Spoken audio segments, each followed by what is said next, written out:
Hi guys, Dr. Berg here. In this video, we're going to talk about how to burn belly fat step by step. Now, in a lot of other videos, I talk about specific parts of weight loss, how to burn fat, all different aspects. In this video, we're going to put everything together, okay? There's really three basic sections. The basics of what to do, things to add to speed up weight loss, and things to avoid to speed up weight loss, okay? So let's talk about the basics first. And some of this might be just repetitive, but if you've never seen a video from me, this will be very helpful. Make notes. And I'll put videos down below for a lot of the summaries of other videos that you can get detailed information on each thing, because I've probably done videos on each separate item. Basics, 2 to 3 meals a day, okay?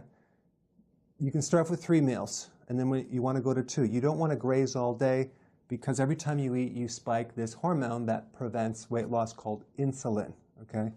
So eating in general will stimulate that, so we want minimum 3 meals a day, or maximum 3 meals a day, minimum 2 meals a day. So some people go to 2, and I'll get more into that when we get into this next part right here, which is no snacking. So when you have 6 meals a day or 5 meals a day, and they're small and they're spread out, or you're snacking between meals, you're going to spike insulin. We don't want to do that.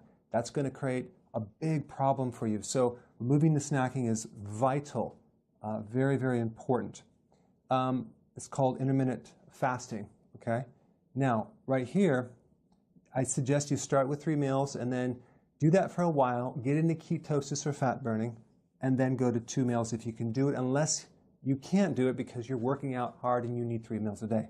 I would say it's 50-50. If you're sedentary, you can get by with 2 meals a day, and you will lose some serious weight in your midsection. Insulin is the hormone that is responsible for the midsection weight.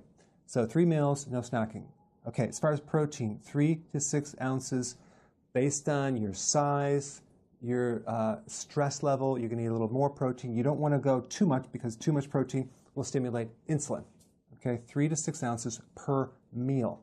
Now, if you're not hungry for protein, let's say for dinner, then don't eat it. So, but this is kind of an average. Now, next one, 7 cups of veggies. Why? Because we need to flush out all this fat that's going to be coming out through your liver. All the fat through the body has to go through the liver, and if you don't consume enough vegetables, you can end up with a fatty liver. Plus, vegetables give us the potassium we need. We need about 4,700 milligrams. That's a lot. So that's about 7 to 10 cups. Very few people do that, but you want to consume the vegetable first and have a huge salad and then a small amount of protein. Now, next one is no sugar. This is a given because sugar increases insulin, and also I'm talking about the hidden sugars, the breads, pasta, cereal, crackers, biscuits, waffles, pancakes, muffins, alcohol, okay? So we want to cut the sugar and refined carbs out. Next one, healthy fats. This is essential because when you consume fat at the end of the meal, that allows you to go to the next meal without being so hungry and craving and starving that your blood sugars crash. So this basically allows you to do 3 meals or 2 meals without being hungry, thereby not increasing insulin. Fat is one of the only things that does not increase insulin. It's neutral, so this is safe. If you're worried about calories, I put some links down below. Okay, these are the basics. Now, if we want to speed things up, we can add some MCTs to the diet. That's like in coconut oil, medium chain triglycerides. That will increase fat burning. Next one is potassium. Why? Because at the heart of weight loss, we want to avoid insulin. And so most people that can't lose weight have too much insulin. They have insulin resistance, so we want to fix that. Potassium is one of the ways to do that. You can consume all these vegetables or even take it in some supplement, potassium citrate, to actually heal the aberration or dysfunction of insulin. Next thing is apple cider vinegar. Why? Because the acid in apple cider vinegar, called acetic acid, does improve the output of insulin. It reduces insulin. It improves insulin resistance. It lowers your blood sugars. So it's very good for diabetics. And take this 1 in the morning, 1 teaspoon with a glass of water, and 1 before bed, or with your dinner if you have digestive issues. Very important. Chromium. Again, you can find a supplement with chromium to help your blood sugars. Chromium is a mineral that actually has been proven to help insulin. Again, keep it in check. B vitamins, another key thing, especially vitamin B1, for regulating insulin control and improving insulin resistance. Nutritional yeast is your go-to. Okay, next one is high-intensity interval training. If you add high-intensity full-body resistance training, you're going to spike growth hormone and you're going to speed up weight loss. The key is short bursts of high intensity, lots of rest. Okay. Again, I'll put some videos down below to get specifics on that, but this is the icing on the cake. Okay. Next one is more sleep. Adding more sleep. Why? Because growth hormone is triggered when you're sleeping, and that is the primary hormone that stimulates fat burning. So more sleep. So if you could just take a nap, sleep in longer, get an extra hour of sleep, that goes a long way. That's more important than high-intensity interval training.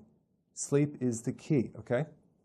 Now, next one is recovery, making sure that if you are doing high-intensity interval training, that you're recovering after. You're not doing it every day. Some people need to do it every other day, some people every third day, some people once a week, depending on how you feel when you work out. If you're fairly broken down, then you're overtraining, okay? So recovery is essential if you're exercising. Now, let's take a look at what you need to remove.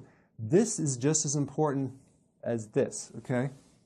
Remove any type of sleeping issues, insomnia, vital. Why? Because you're not going to lose weight if you're not sleeping. All right? I put a video down below of what to do if you're not sleeping. There's a lot of things you can do. It's mainly stress. Bloating. If you're bloating, let's say you're consuming too much kale or too much cruciferous vegetables that you're not used to consuming, and then you're bloating, that is going to slow down weight loss. So you're going to have to go back to the vegetables that you can digest and maybe even steam some until the bloating goes away. Also, people consume too many nuts. That can create bloating. Again, we want to eliminate anything that bloats you. Sometimes adding more apple cider vinegar or an acidifier for the stomach will help it, or even a bile salt. Purified bile salt. I'll put some links down below for bloating. Okay, menstrual cycle issues. If your cycle is 2 weeks out of the month, you're not going to lose weight because the high levels of estrogen. Estrogen blocks the thyroid. Estrogen creates fat on the hips and the thighs. And we need to handle this cycle so it's really smooth. Again, I put a link down below of what to do for that. This is kind of like a little bit of an assessment for you to see what areas you have problems with. Okay?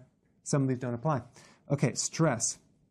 Mainly, you want to get a list of all the people you know that stress you out and avoid them for a while. You want to avoid the news. You want to avoid stressful situations. You want to do certain activities. I recommend an acupressure for your body to pull stress out. You want to do everything you can do to enhance the reduction of stress because cortisol is triggered and cortisol will stop your weight loss. So I will put some links down below. All right, MSG. What is that? Monosodium glutamate. That's in a lot of foods. Start looking at the labels. It's in, oh my gosh, it's in even cottage cheese, unless it's organic. It's in all the fast food restaurants. I mean, all their foods. It's in Chinese foods, but it's hidden as modified food starch, okay? Again, I'll put a video down there, very important. Restaurant foods. You don't know what you're getting. It's a crapshoot. There's so many things they put in that food that you have no idea. And primarily hidden sugars, MSG, to make it taste better.